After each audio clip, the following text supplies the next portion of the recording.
We are going to be building a PC today, and this PC is going to have non-graphics card in it, which is technically wrong because the graphics card is going to be built into the actual CPU, which is already in there. So it's going to be Vega graphics that are already inside there. This is the Ryzen 3, and this is a 2200G processor with a base clock of 3.5 gigahertz.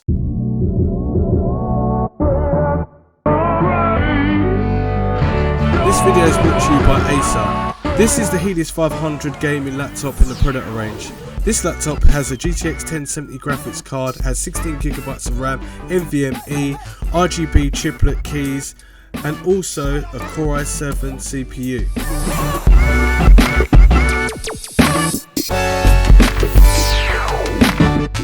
This is a Helios 500, so if you'd like to find out more, check out the links in the description down below. Happy gaming! And a maximum clock of 3.7. Hopefully you can overclock a little bit more than that, but probably not. But yeah, this is the second generation with obviously graphics are embedded into the CPU. And we're going to use a straight power 11 power supply, which is a 550 watt power supply. And this is fully modular, so no cables all over the place, just the cables that you need.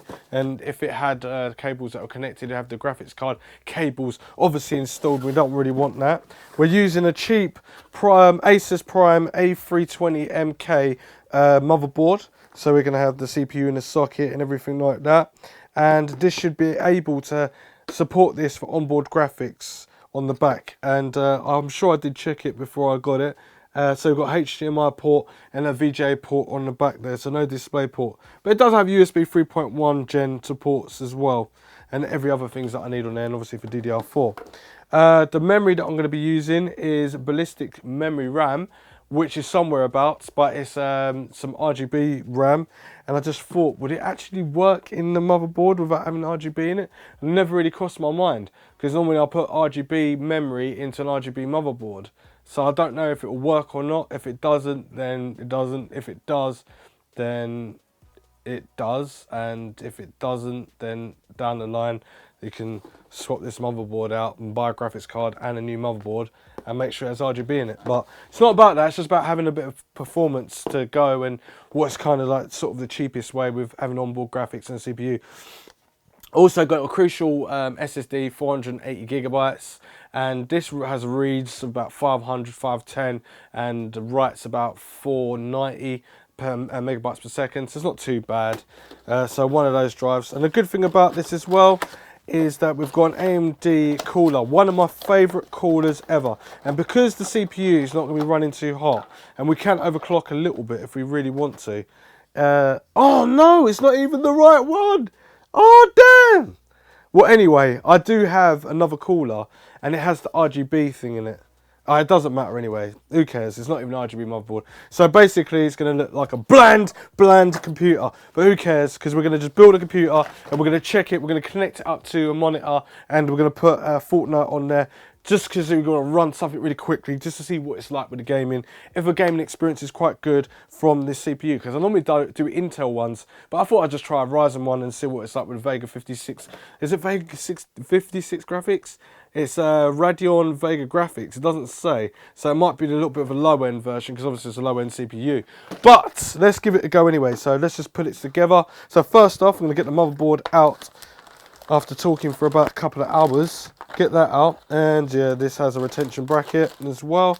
We've got two SATA connectors on the back there. I think this motherboard was quite cheap as well, if I remember rightly.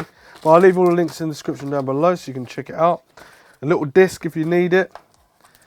Screw for NVMe, so you could put an NVMe in there. I do have an NVMe, but it would bring the price up a bit. And we're using as well Aerocool's Klaw case, which is RGB, but it's RGB that you can connect without having an RGB motherboard. So it will have some sort of RGB in there if you're all about that. So as you can see, SATA connections right there. So it's 4 SSD or 2.5 inch mechanical hard drives, or 4 3.5 mechanical hard drives, which are bigger. 24 pin here, and then you've got 2 RAM slots, because I'm only using 2 RAM DIMMs. Obviously my socket for the 24 pin, and I think this will fit straight into there, so I'll have to take this bracket off and then obviously keep the I/O bracket underneath the back, and that's no problem there. And then I've got my USB 3 down there, then all the other stuff as well. And obviously on the back is what I really need is HDMI at the back there, VGA, and then the old school ports there, a few USB 3s, couple USB 2s, internet port, and obviously for your sound. So yeah, oh wow, okay, this motherboard only supports 4-pin EPS connector. Okay, but this should be more than enough for what we need.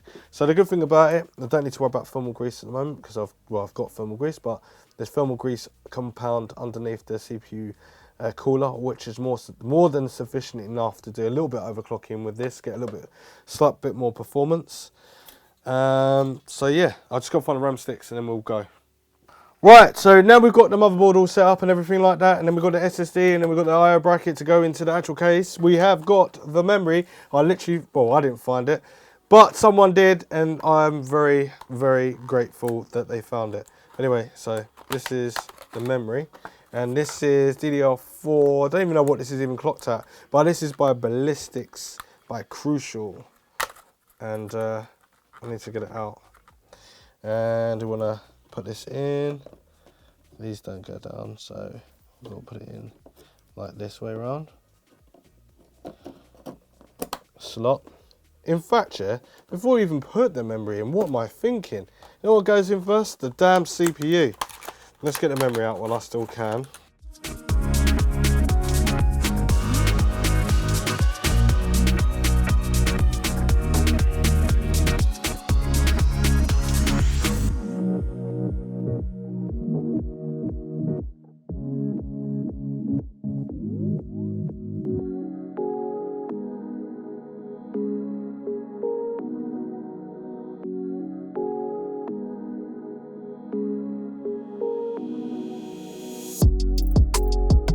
Power supply, might as well get this done. There, so I only need a SATA, probably a couple of SATAs and one Molex. So I'm making sure I fit this in right. So it goes in here.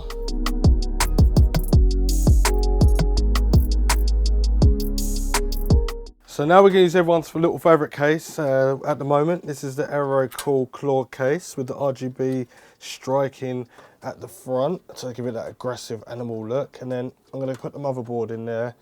So I'm going to change camera angle and get it in there so you can see what I'm doing. So we've got a big quiet 550 power watt supply, and we've got to get it in here.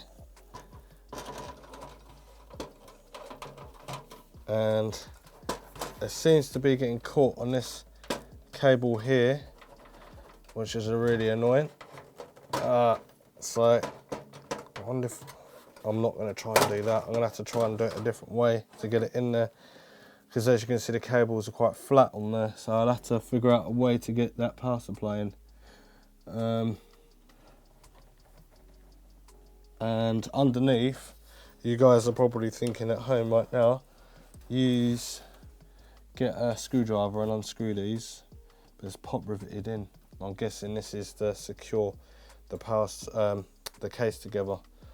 So this is a 550 watt power supply. It's not even big, so I've got to try and get it in there somehow. So now we're going to just use the I/O bracket. These ones are quite dangerous now. You normally get them built into the motherboard if you pay a bit of a premium for them. I'm just putting it into this case.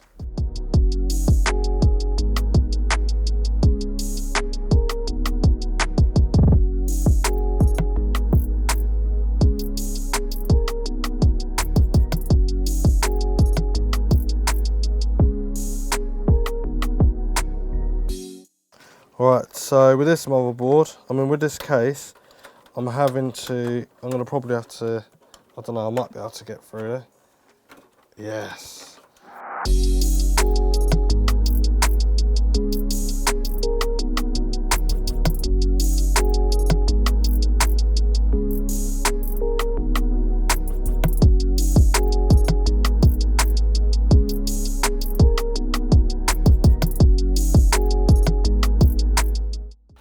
Right, now I can put the cables in. Right, pin 24 pinning in.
So do I recommend the 22G with Vega graphics in it? No, I don't recommend it. It felt really, really poor. This 144 Hz monitor, and I was looking for more, and it felt like it was stuttering at like 16 frames per second. It felt really rough. The computer build overall was really nice, and that the temperatures are not too bad. Like the RGB flare with the fans, RGB memory. The memory's decent. The only bottleneck would have been the CPU, so I should have gone up 1 or maybe 2 for a better gaming experience. The SSD was okay, it's sufficient, but it took over an hour to download Fortnite on there. And this is an 8-core processor, so I wouldn't recommend it, even if you can overclock it a little bit. And yeah, probably wouldn't recommend that motherboard, but it does what it does on the tin. It assembles everything together and it's done.